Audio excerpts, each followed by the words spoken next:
are we talking about? We'll see. Oh, God.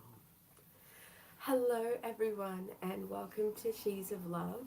Today we have a special episode because it's just the two of us. Mm-hmm. So I have some ideas for this episode, and I don't have a has clue. no idea. I don't have a clue what we're doing. But I wanted to kind of take this opportunity to ask you some questions All right. about, I don't know, motherhood. Oh.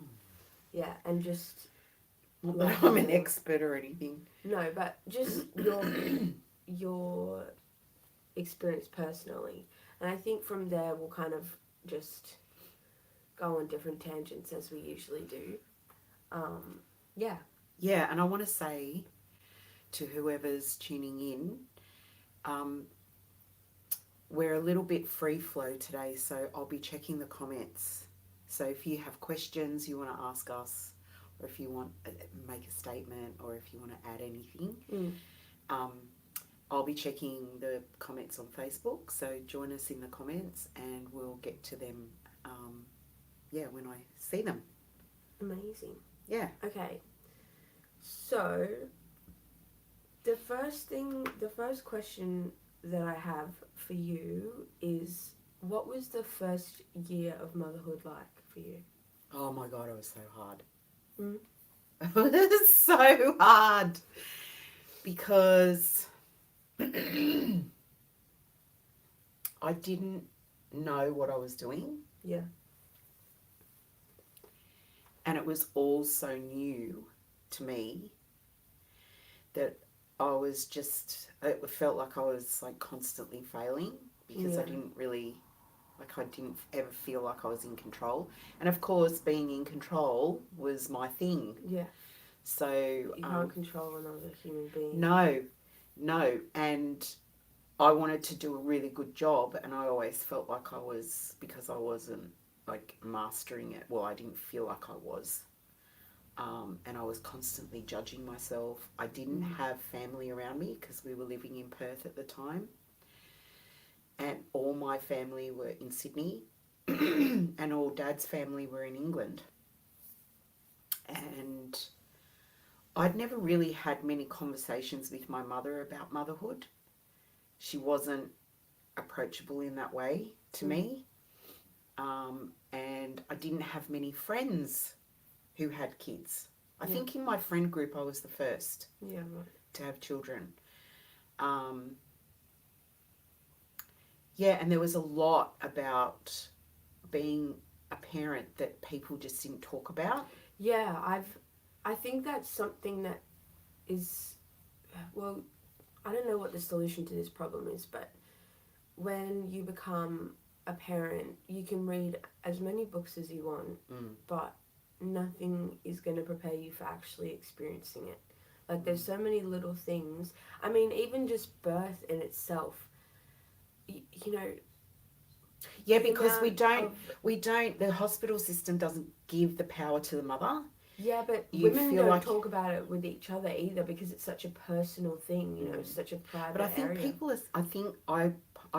I really personally believe that maybe not so much now, but I think there was a period of time where doctors disempowered women. Oh, yeah. When it came to the birthing process. I mean, actually that's true. Sorry to interrupt, but you just reminded me of something that I watched in a show, and we were watching this show together, right? And you said that it's true, where a woman giving birth, like maybe in the 50s, 60s, 70s, and probably even before that, when she was in labour, the doctors would just knock her out. Yes. And she wouldn't even be, it would be against her will, you know. Sometimes, yes. But that was the normal, like, you know how an epidural is the normal today?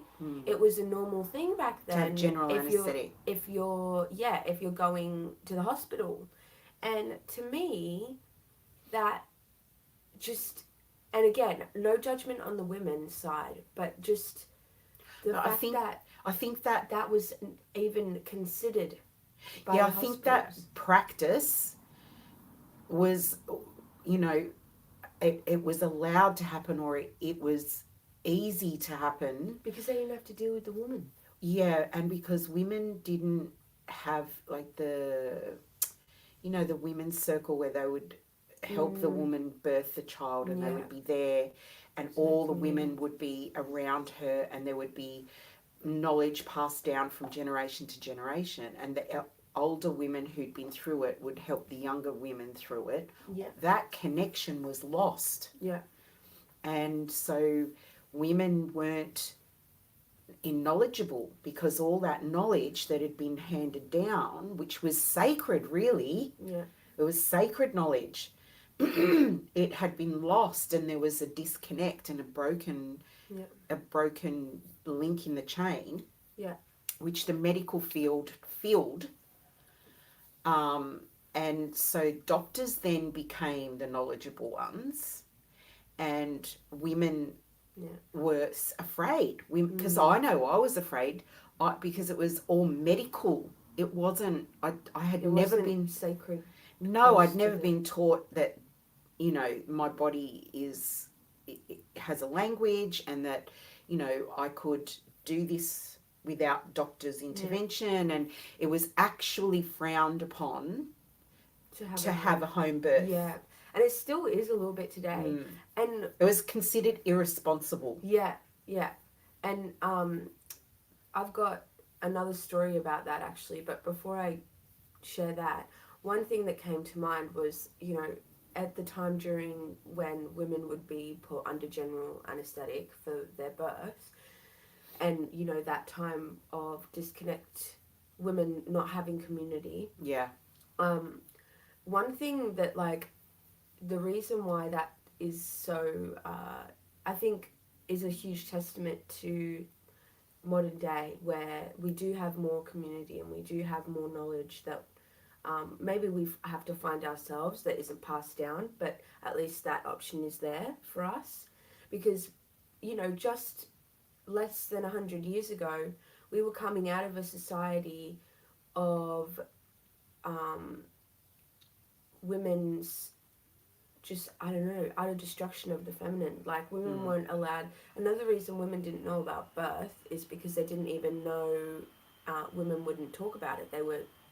You weren't allowed to talk about that stuff. Because it was so, back then. Yeah, but I think there was a time when women would talk about it. Yeah, but and then we lost that. Yeah. And then there was a shame involved in that. And that's what I'm talking about, because 50s, 60s, 70s were coming out of that society, that proper society where it was all about the facade. Yeah, and women didn't even know what intercourse was until it happened. And well, and they certainly didn't know anything about female pleasure. Yeah, and they didn't know about the safeties of birth, which positions were safest, because of the position that even today that we use mostly. The reason why the birth position where you're lying down, legs open, and the doctor is standing right there is for convenience. To the doctor, not to you, because actually the best way to give birth is through standing up, right? Or obviously squatting, not just standing, squatting, using gravity as another way to help you. Also, water births are really good too. So with you, I'd chosen a birthing centre, and because it looked like a house, and there was, it was very informal, and looked very comfortable from the outside, and it didn't look like a hospital at all. So I'd chosen to have you in a birthing centre. And the other reason too was because there was a large bath where I could spend a lot of time in the water. And even though, as it turned out, in reality, I only spent really probably a couple of hours in there. But those couple of hours I was in the bath were the best hours of the childbirth. I was the most comfortable. I was the most at peace. The weight, because the water I think you're only half the weight you are when you're floating around in water. So the weight of the birth was eased. Yeah. And I just had a natural affinity to want to be in the water. water. I just felt like my intuition was I want to be in the water. And it was right, because when I was in the water was when I was calmest. Yeah. And that's like 90% of it is your mental state when you're giving birth. If you're all squeezed up and tight and afraid, and the baby's nothing's going to open up, and the baby is going to have a hard time coming out, which is what it was for me, because they took me out of the water because they weren't insured for me to have the baby in the water. So they took me out of the bath and put me back into the bed. And by that time I was so exhausted I fell asleep because I was relaxed. And then everything stopped. Yeah. And they were like, okay, come on, you got to get up now, because the contractions have stopped, everything has stopped, because I was so exhausted and my body needed that rest. And I think you needed the rest too. Yeah. And then they got me out of the bed and it all started again. And by that time, you were in distress. Yeah. And you were breech as well. Oh, so my feet were first? Yeah. Oh, no, not breech. Yeah, you were posterior. Sorry. Oh, yeah. I was turned to the wrong way. Yeah. Your head was down, but your back was to my back. Yeah, right. And it was very painful. Yeah. And they didn't tell me, that was why I was experiencing so much pain. Did you ever get an epidural? Yes. Yeah, right. Yeah, because I had an emergency C-section with you. Because a friend of mine who had been in our birthing classes, she was having her baby the same day. Yeah, right. And that went horribly wrong.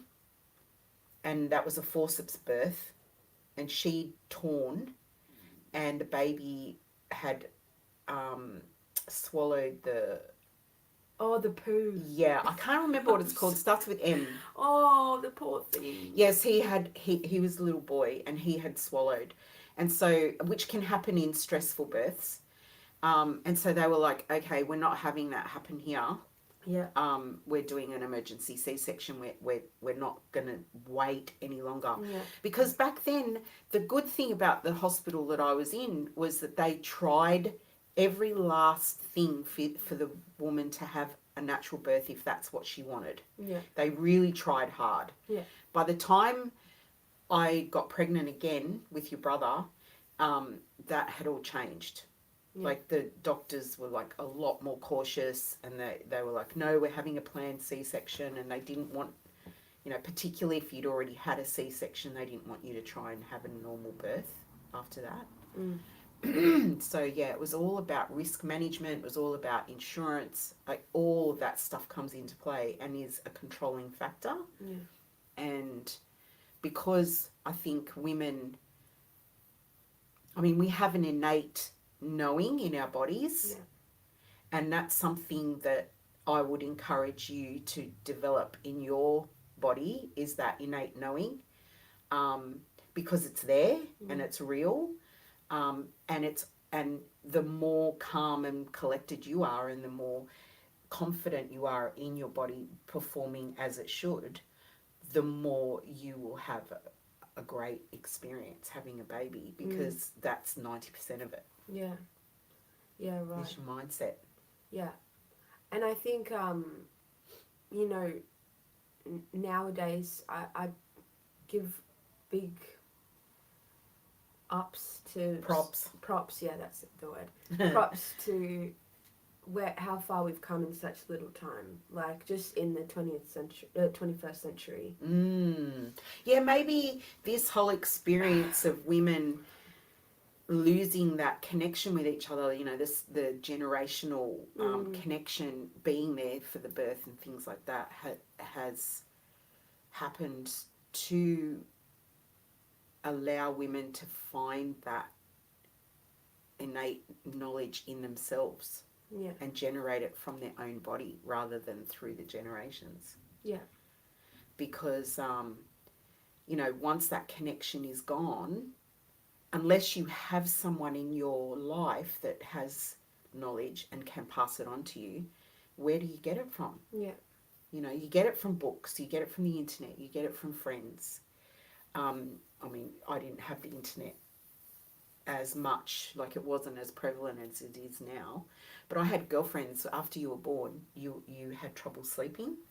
And I had a girlfriend who was, I was telling, and she had a child already. And she was like, get this book. This book is amazing. And so I got the book.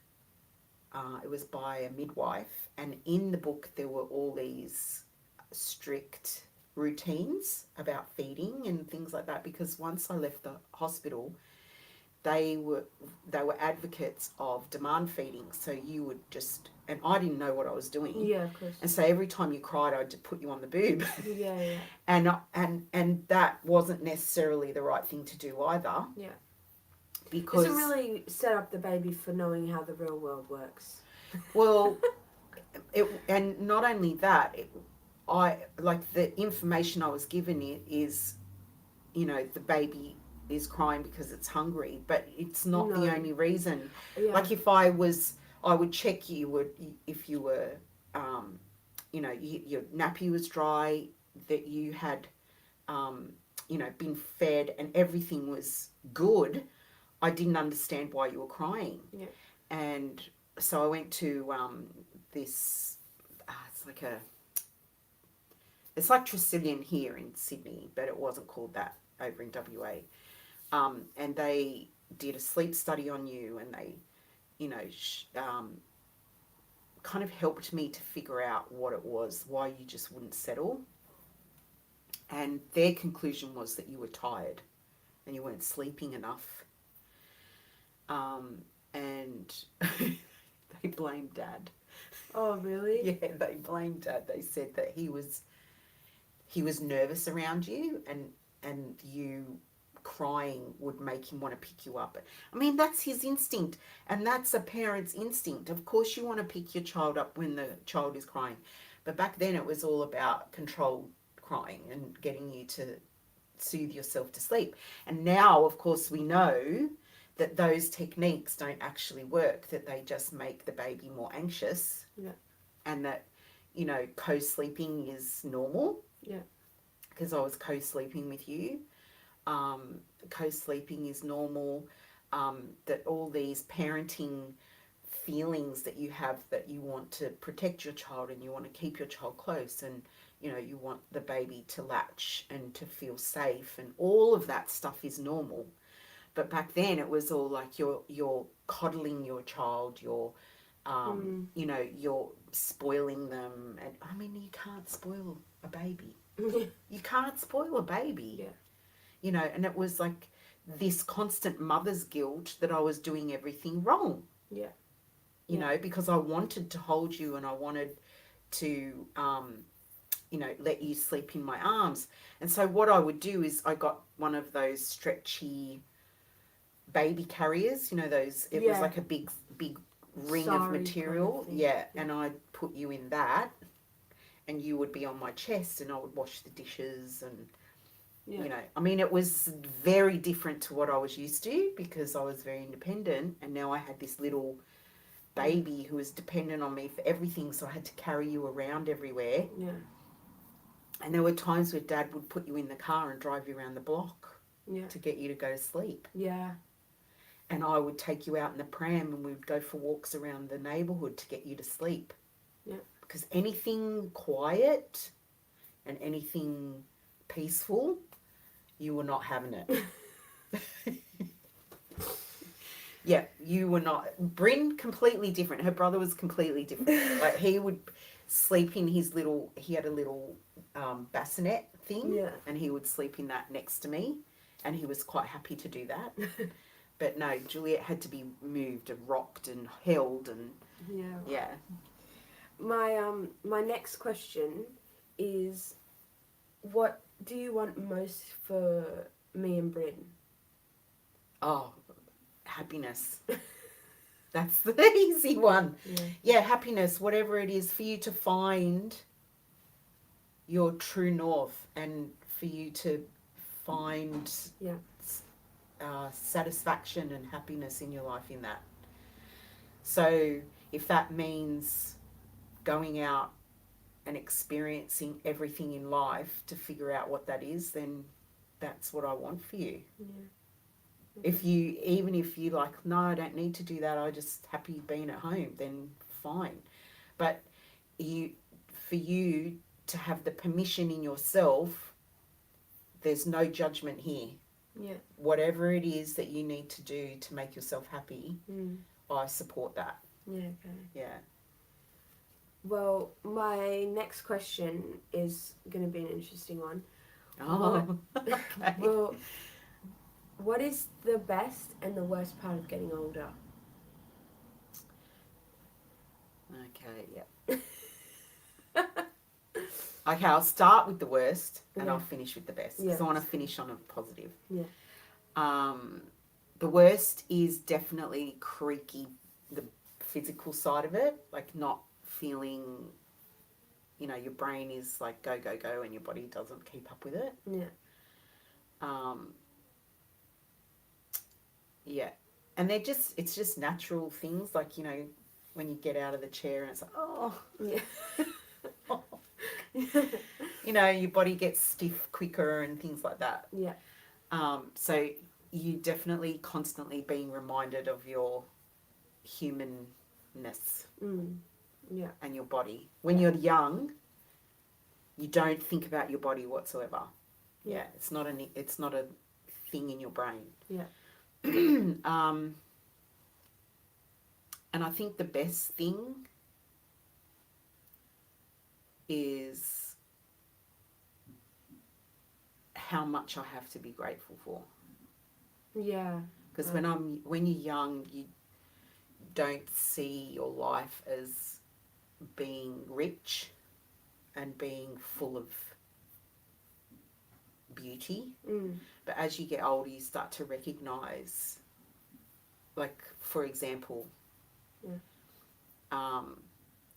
when Bryn's happy, he sings. Yeah, right. Anything, ditties, like, Yeah. you know. And so when I hear him singing in the house, it fills me with joy because I know he doesn't even know he's doing it. It's just a little habit that he has. Yeah. But I know as long as I'm hearing the song, he's happy and he's good. Yeah. And so that like yesterday that happened where I was hearing him sing and I was just like, oh, this is like the best. Yeah, right. Yeah. Yeah. I think that's... Let me see if there's anything. Oh, you came prepared. Yeah. No, that's all my questions. Oh. There's only a couple. Yeah. Did I satisfy your curiosity? Yeah. And I think I just wanted to ask for the audience as well. Like, yeah. Let's see if there was any questions.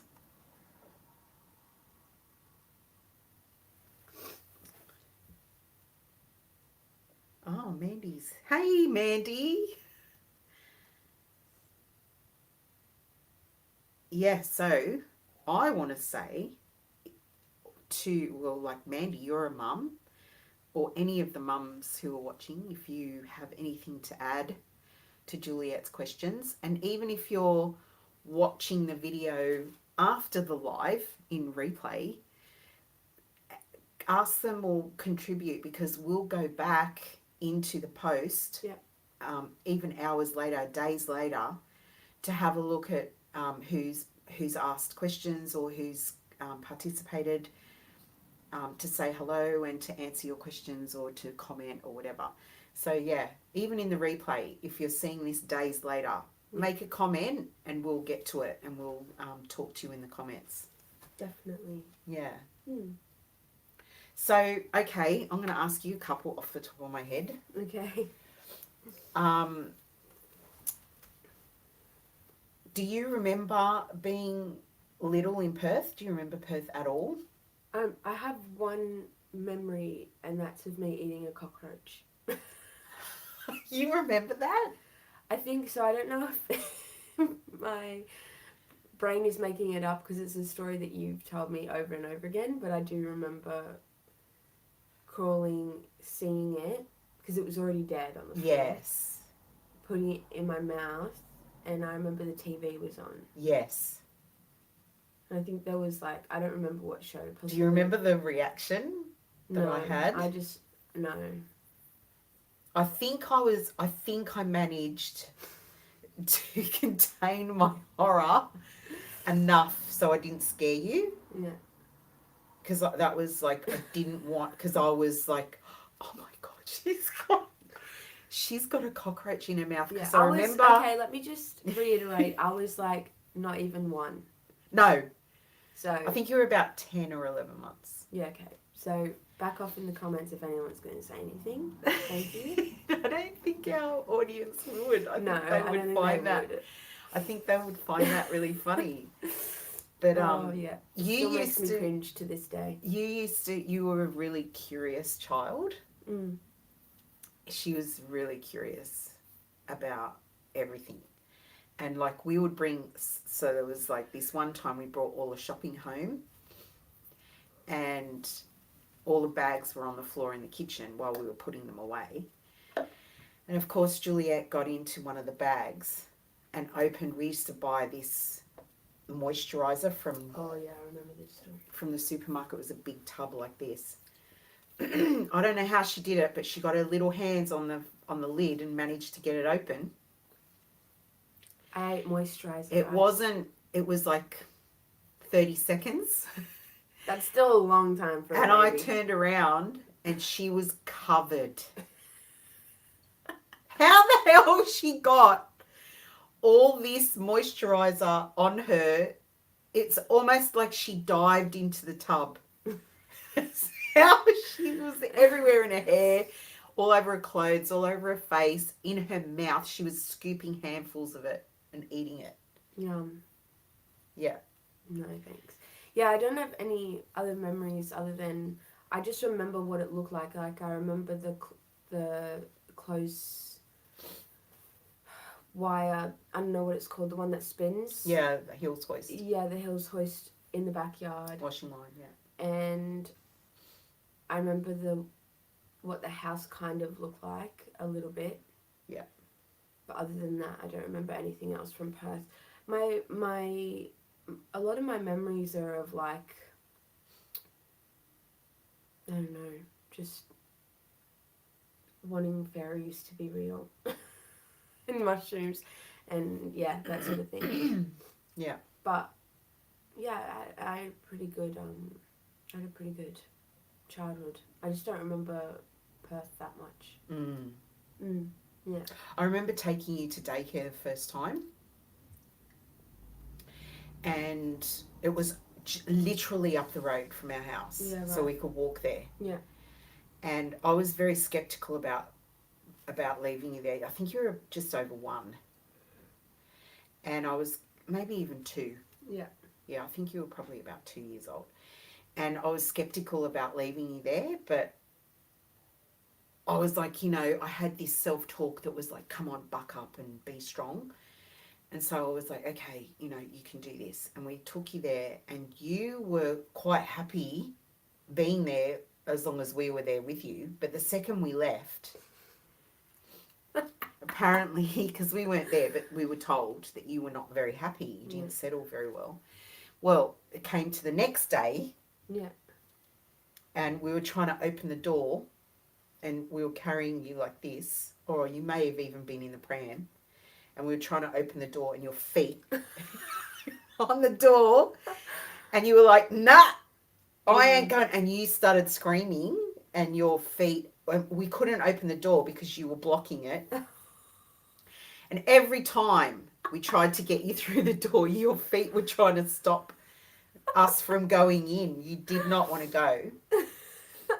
And I don't think we made you go after that. I think we were like, that reaction says everything. Yeah. And then we were like, no, she's not ready for this. And then not long after that, we heard we heard this story about a little boy escaping from the daycare Yeah. and running across the road and getting away, like running Oh away. my God. Yeah, and they didn't know All power to him. that he was gone until Legend says he's still running to this yeah, day. probably. Yeah. So that was like the universe, and we didn't know it at the time because we weren't really aware of things. But there was, looking back now, I think that was the universe's way of telling us that we'd done the right thing. Yeah. Yeah. Yeah. Yeah. Not making you go there. Yeah. Yeah. Yeah. Right. So, but really happy memories in Perth, because after you, then Georgie got pregnant. Yeah. And she had Jamaica, and then sort of my friends started all settling down and having kids, and then you had like little playmates, friends. little friends to play with. Yeah. Right. That's interesting. Yeah. Yeah. But it was hard because like I didn't have a mother's group in my area, so I didn't have other mothers to talk to. So I was doing it. Dad and I did it on our own, pretty much. Yeah, that's a lot. Because, you know, when you go and look at the the native way The of village. raising, Yeah. it's the village it takes a village to raise Yeah. someone. And I think that's, I mean, look, I don't think it's fully true because, I mean, you raised me and Bryn and we turned out fine, and a lot of kids are raised by parents and they turn out fine, but the mentality of it takes a village, I think, is something we should implement a bit more in our society, because even though it is fine for parents to raise their children alone, how much easier would it be if you had a huge community of people around you also in the same boat with other kids? It would be, I personally think that it would ease things, ease a lot of anxieties, because you'll see in all your issues that everyone else is also experiencing issues too, and you're not the only one. And, Yeah. And also just like the idea of, kids going in groups and playing here and there all together. So it's like one storm that stays in the same place and moves, instead of like 1,000 little storms going everywhere. Yeah.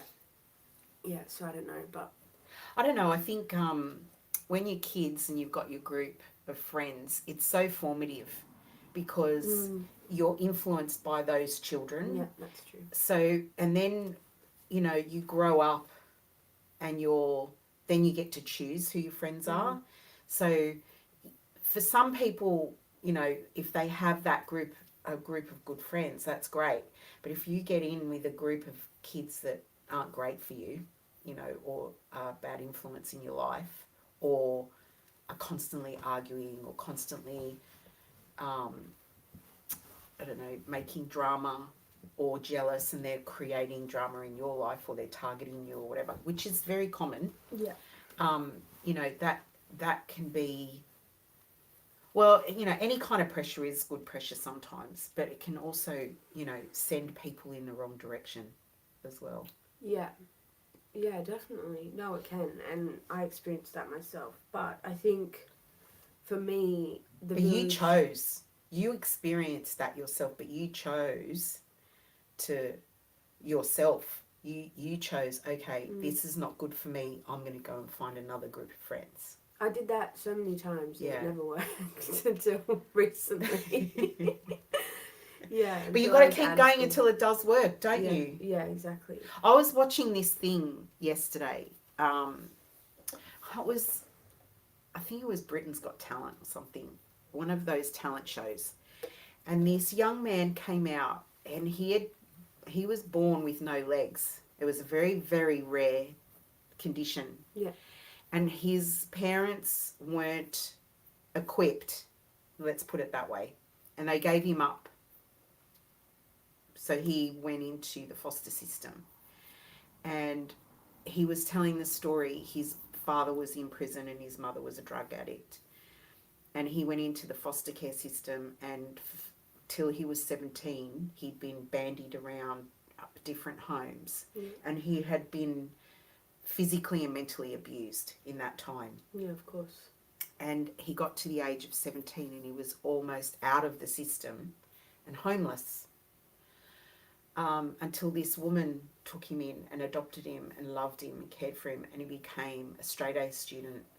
He went to college and he became a wrestler No way. with no legs. That's so cool. And what you've just said triggered the memory of what he said. He lost 200 times in a row.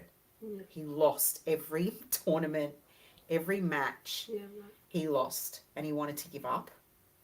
And this woman who took him in and adopted him and loved him wouldn't let him. And she said, no, you're going to keep going until you win. And then he started winning. Yeah, right. And then he lives in Ohio in America. So it was America's Got Talent, not Britain's Got Talent.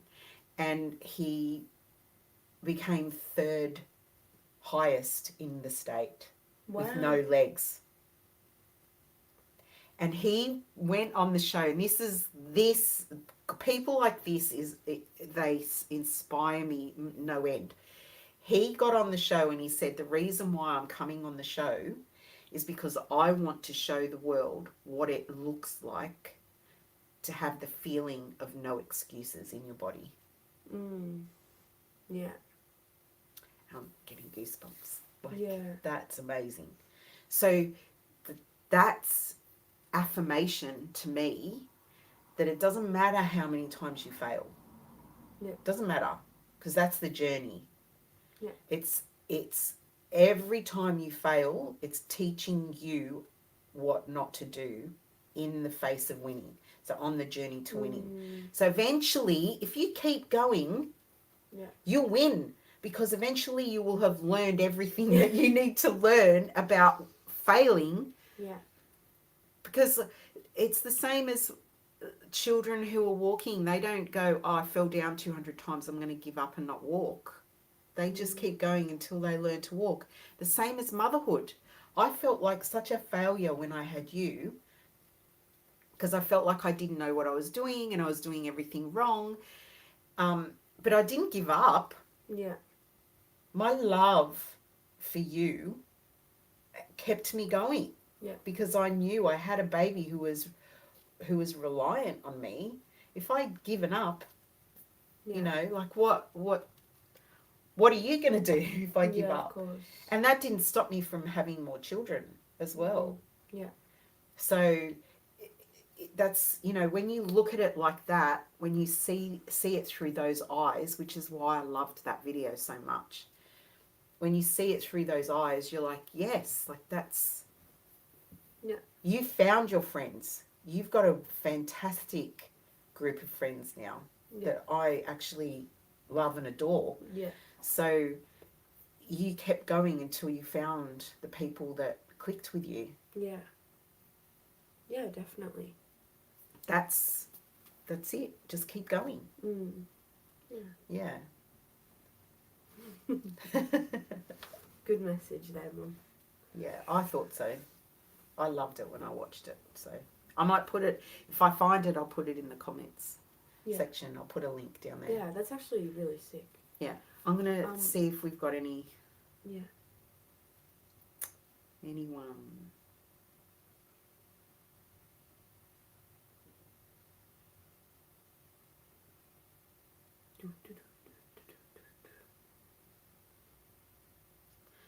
Okay.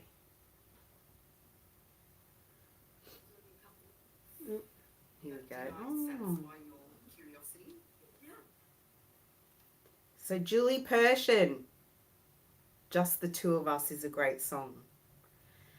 What is the one simple and tangible thing that all people could do to leave a lighter footprint on our precious Mother Earth?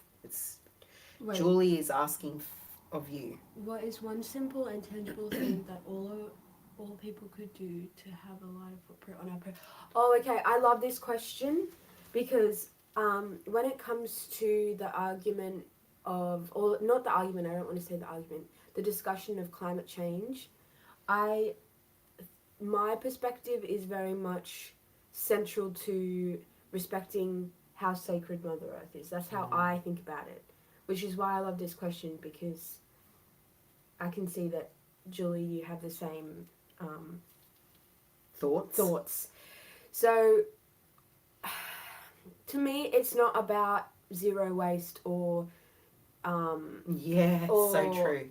veganism or anything like that. If that's what you feel called to do, then do that. But it's not a realistic expectation to hold over myself to do either of those things, because I've tried both of them and it was, both of them were horrible.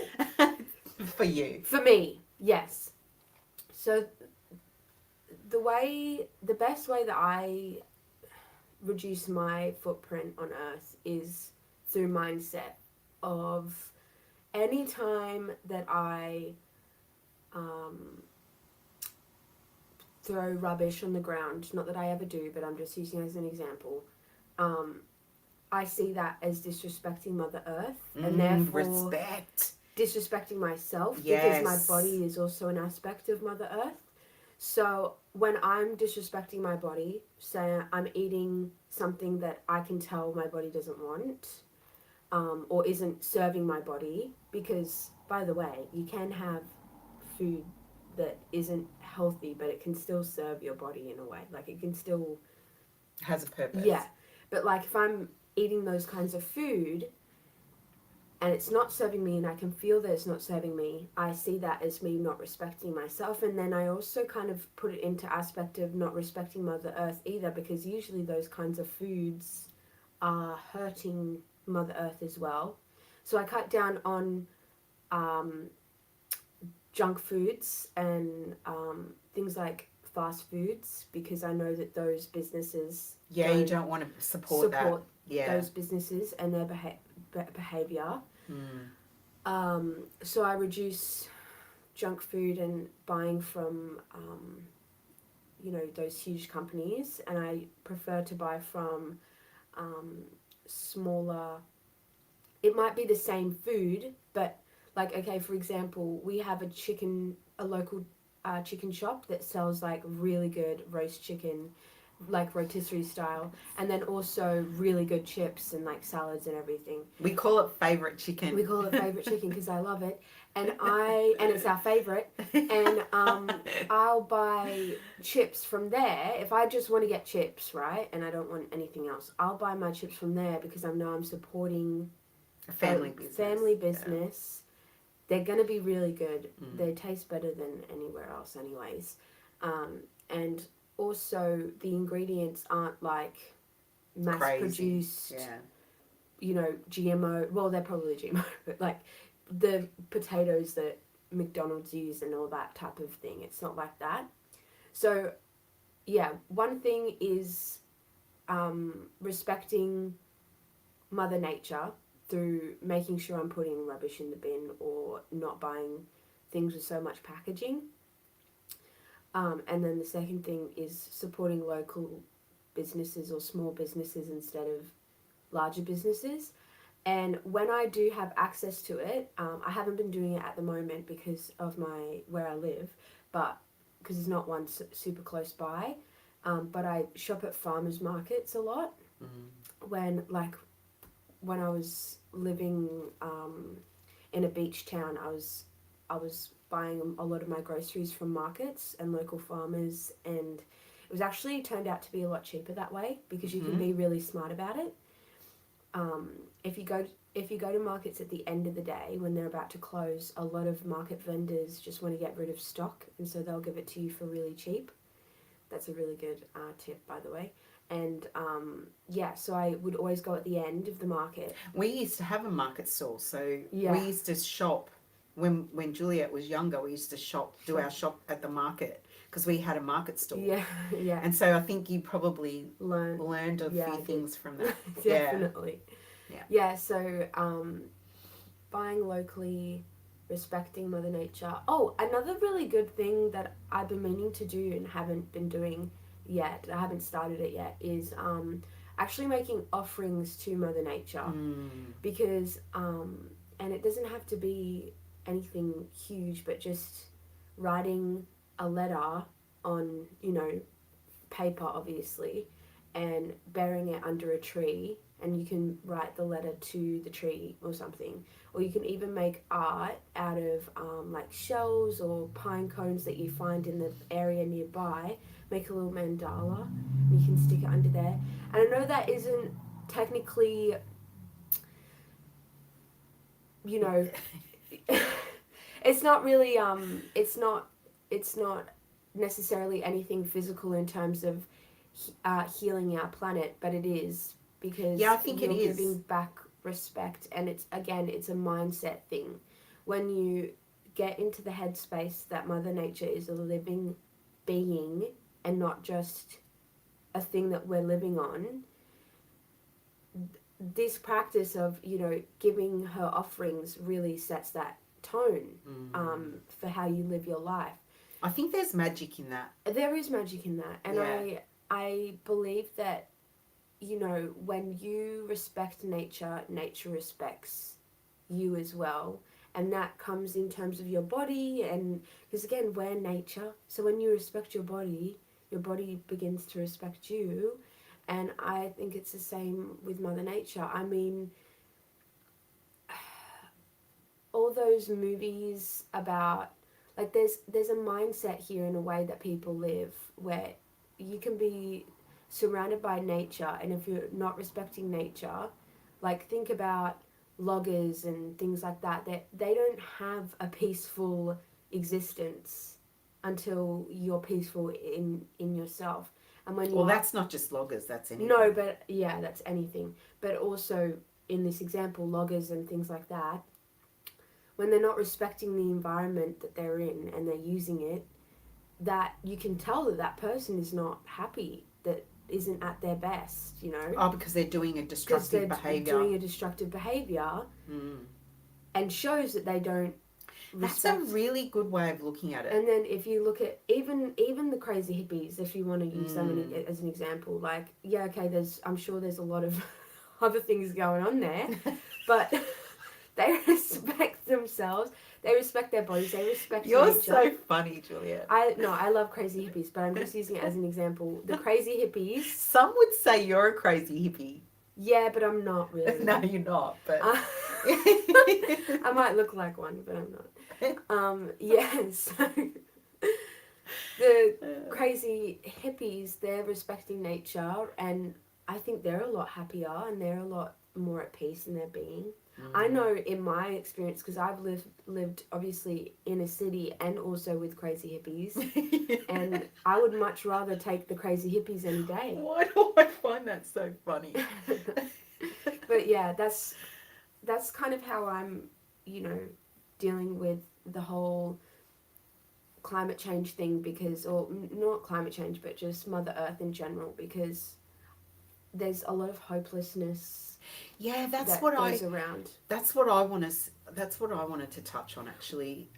Is the hopelessness that people feel, because I actually know young couples who are choosing not to have children.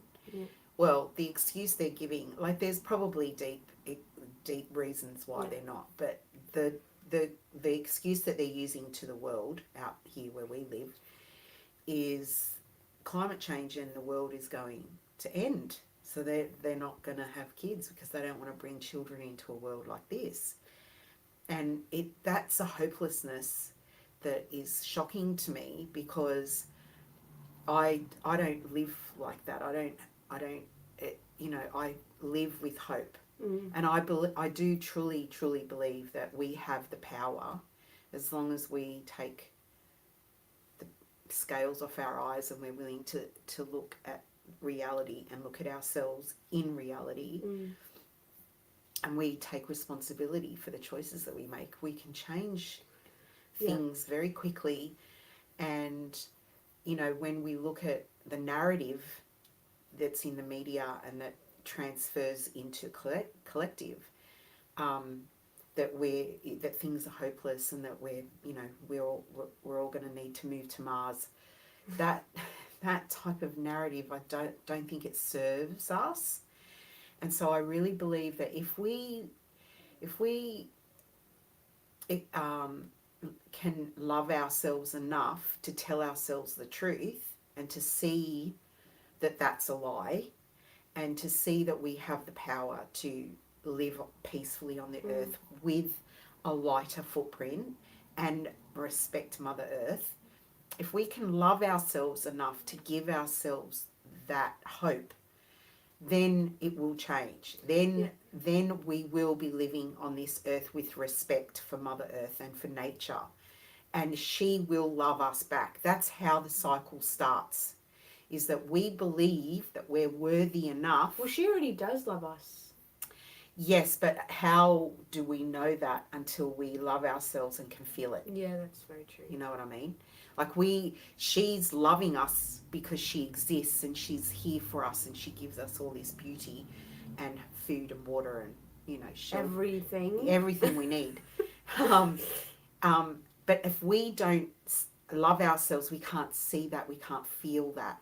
We believe this narrative of lack, and we believe that the earth is going to kill us. You know, and it's just simply not true. But we need to get real. We need to see that, you know, we deserve to be here, and we deserve, because that narrative, that line of thinking that we are destroying the earth and that we're a parasite is everywhere. It's in everything. We have to stop saying it. We have to stop believing it. We have to stop thinking that we are the problem. We are the solution. We are the solution.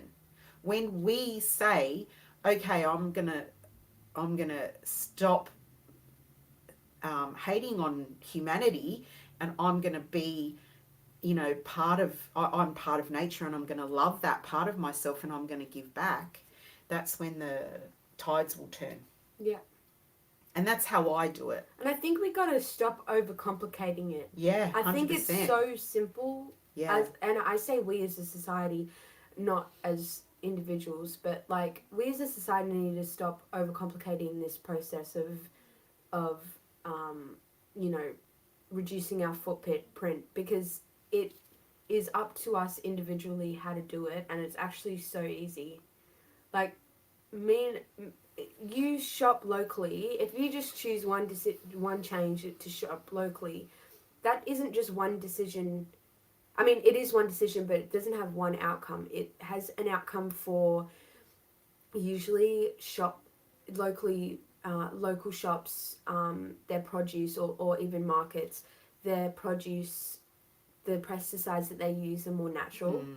So that's a huge thing. There's so many ways that you can grow food without pesticides. Yeah. That knowledge that, again, like childbirth, that had been used for generations has been lost. Yeah, because the reason why this issue of caring for our planet is so widespread is because there are so many nuances. Like, it's not just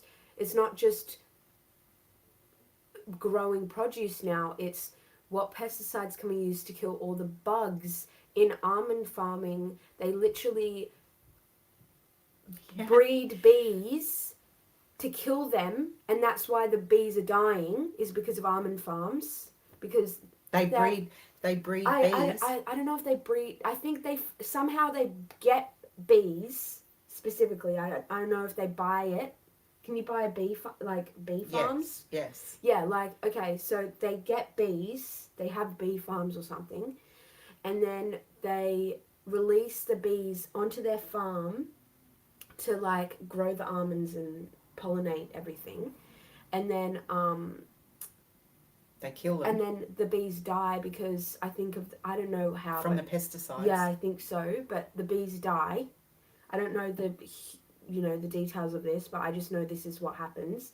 And actually, I think it's millions of bees die.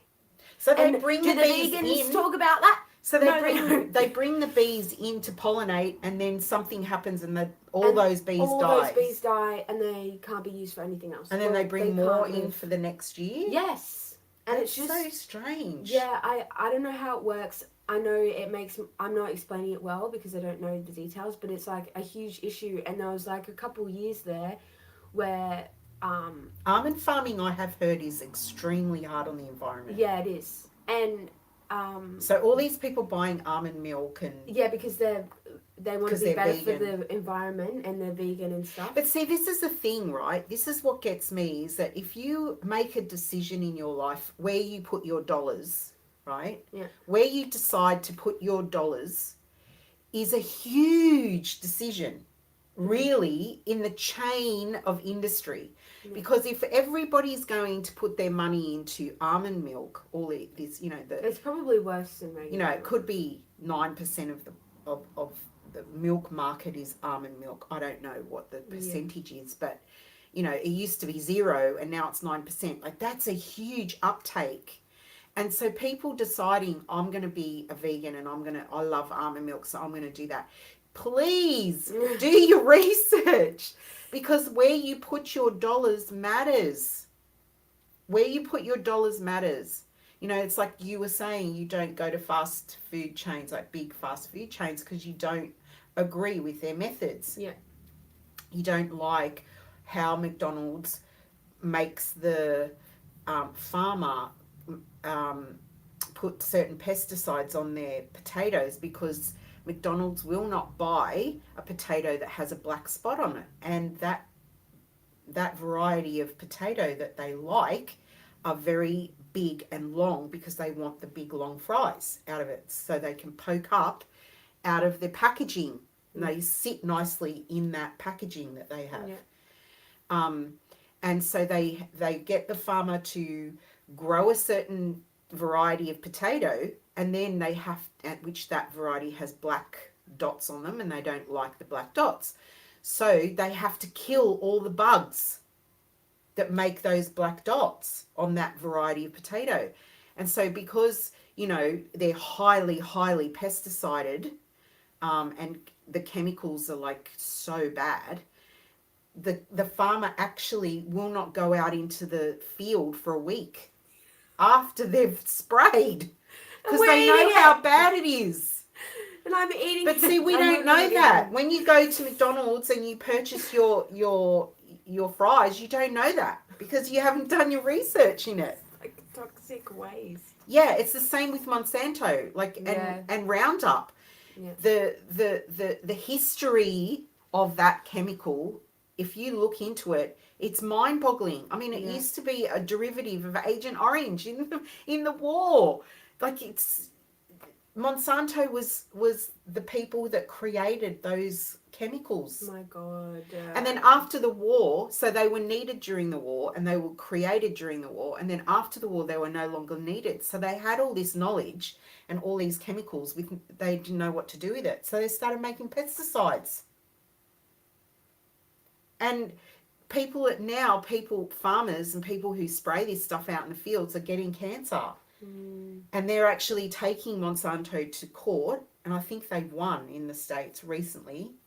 As far as I know, they won their case. Yeah, right. But it's all hush-hush, So, yeah, do your research. If you're going to make a huge decision like that, find out where your money's going and what the industry is doing to the planet.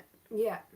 And, I think it's just your money is your vote. Yes. And so it's the strongest vote you have in a money-driven world. Yeah, if there's any way that you can help the planet, it's by researching and looking into where to put your money. Yeah. Because even if it's twice as expensive, it's worth it. Because you're also probably getting a better product at the end. Yeah. Yeah. Yeah. Even just one thing. Just do one thing. Like the milk that you buy in your house. Just do that one thing. Or, meat products. Just do that one thing. And if every single household did that one thing, wow, what a statement that would be in the world. Or if like my dad was he was a fruiterer, a providor. So he, and in his village when he was growing up in Italy, his job in the village during the war was to tend to the fruit and veg garden for the village. And so he learned how to grow.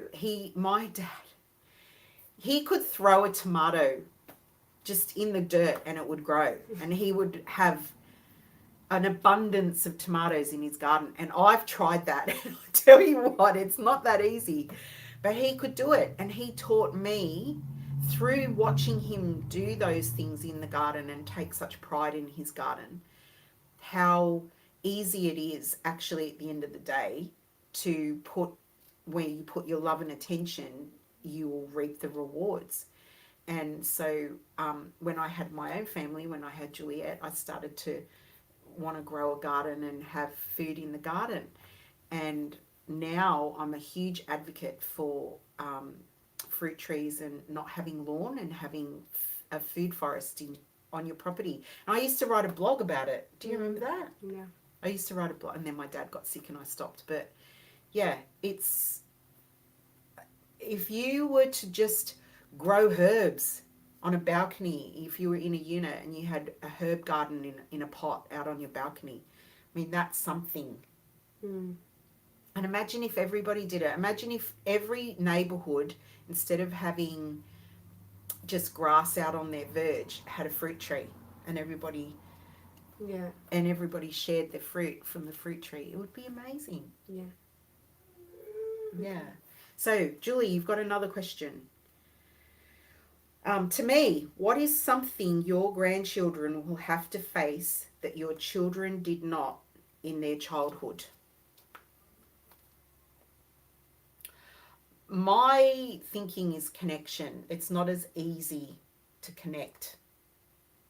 I think Nowadays. Yeah, I think the internet, kids nowadays like to connect through the internet rather than face to face. And that's something I think that will grow further. And I think it will become a huge choice. But with kids, I think the kids who choose to connect in person will be very different to the kids who choose to connect on the internet. I think that will be a wider gap. Yeah. Because I think more and more parents and grandparents will start to see the effects and will intervene and say, right, no more internet, no more games on the internet and that sort of thing. Because I think this is the first generation that we're seeing who are really into it, and it's really like a big part of their lives. And I think these children, our children, will be the deciding factor for the next generation. Yeah. Well, we all know what side I'm on. Although you're pretty balanced. No, I am, but if I had to choose a side. Oh yeah. But I don't think you have to choose a side. No, I think I you know, but for the have to sake just of what you're saying, put balance into your children's lives. Yeah, I do love. I really do see phones as a portal. It's like, and that sounds very woo woo, but you take that 50 years, in the past, and it is literally a portal. It's the definition of a portal. Yeah. You can see. If you look at it to through another the side, eyes of it's our ancestors. literally insane. You can see, like, I could call my friend right now, and through that little box, you can I see can them. see what they're seeing. Yeah. I can see their side of the world. That is literally a portal. Yeah. I mean, you can't go through it, but I just see it as a portal, and it's fucking cool. Oh, I swore. But it's cool. Yeah, if you use it right. Yes, really cool. if you use it right, that's it. But that's anything in life, isn't it? That's anything in life. As long as you use it with good intention and with balance. Honestly, I'm sorry to interrupt, but I just had a good thought. If I was to go back in time with my phone and people asked what it was, I'd just tell them it was a portal and let them freak out about it. That's what I would do.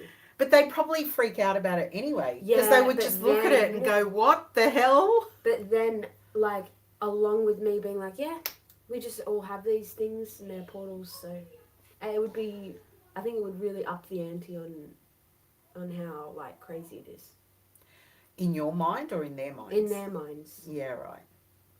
Because I already think of it as poor, so I've already. So that's your little thing if you ever go back in time. Yeah, I'll bring my phone and convince everyone. What that if you it's can't poor. take anything with you? Well, then I'll just go back in time and just live life. I mean, I guess the phone wouldn't be much use anyway. There would be no Yeah. service, would there? And no way to charge it up. And nowhere to charge. Oh no! Unless you took a solar panel with you. No, because they still have outlets. Well, it depends how far back you go. Yeah, right. Rechargeable battery. So what era are you going to? Oh, I was thinking like where they would still have a basic understanding of technology. Oh, right. So like, you know, Computers. 30s, 40s, 50s, Yeah, okay. maybe 60s. Although I don't know if I would want to be. No, it's fine. I would do it. Yeah, I don't know. I think kids in the future, I think your children in the future will have more knowledge about the intention behind things. My You kids know? will. That's Yeah. for sure. I think, well, yeah, because of the way you are, but I think parents, there will be a wider split because I think COVID created a bit of a split between Yeah. people who are walking down that path of, the government will help me, and I want the government to help me. I'm not going to be totally independent. That sort of mindset, and then there's the mindset of I want my freedom. I'm not prepared to pay the cost of believing the narrative and all of that, and then so I think there'll be possibly a widening of that in the next generation. Yeah, I agree. Because the way they raise their children and the way they raise their children will be very different. Yeah, okay. Well, I really need the toilet. Oh, are we at an hour? Yeah, we're way past now. Oh, gee, that went so quick. I just want to say thank you to Mandy and Julie for commenting. And let's just see what Mandy says here. Julie says, I think we could use less water. Well, we do in Australia. Yeah. We've really reduced the way we use water here. I see people leave the tap on while doing dishes or brushing their teeth. Oh, that gets me. That's me too. I see that, and I'll like when Dad does it, I'll go in and turn it off. He left the tap running for like half an hour. Luckily, this was at like 2 a.m. Oh, did you find it? Yeah, I was He's in done my that bed. to me too. I was in my bed, falling asleep after coming home from work, and I hear this shh noise. Was it really on? Was it like? Yeah, well, I heard it. Yeah, right. And I'm like, it sounds like a tap, but no one's out there. What is this? And eventually I remembered I hadn't brushed my teeth, so I got up and went to brush my teeth or go to the toilet or something, I don't know. And I saw that the tap was running, and it was that thing for like 40 minutes or something. Oh yeah, I've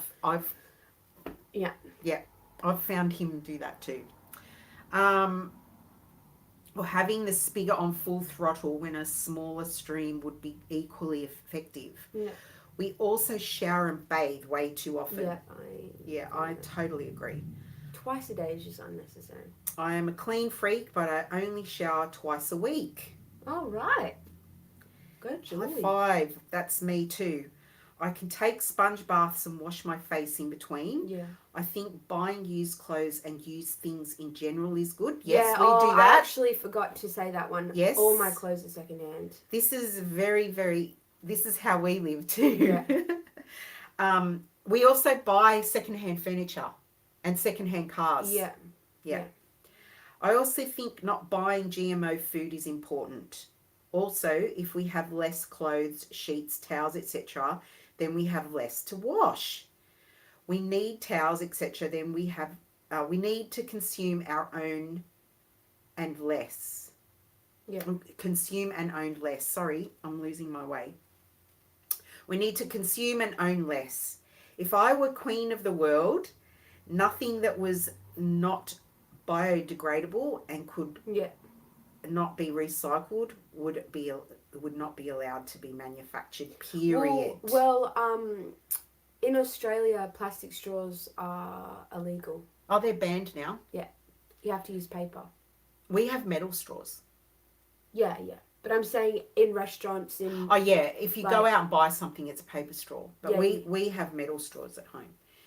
Thank you both for your great points. Gardening is a powerful way to take our power back and help our Mother Earth. I agree with 100%. everything you said. Yes. I agree. And you said I things- love our community. Yeah, and you said things that I forgot to say, so thank you for that. Yeah, I agree with everything. And you added a lot more too. Yes, thank you, So- guys. Thank you for commenting and for participating. And I've loved this conversation, Juliet. Yeah, okay, good. I'm busting. Okay, let's go. Sorry, forgot.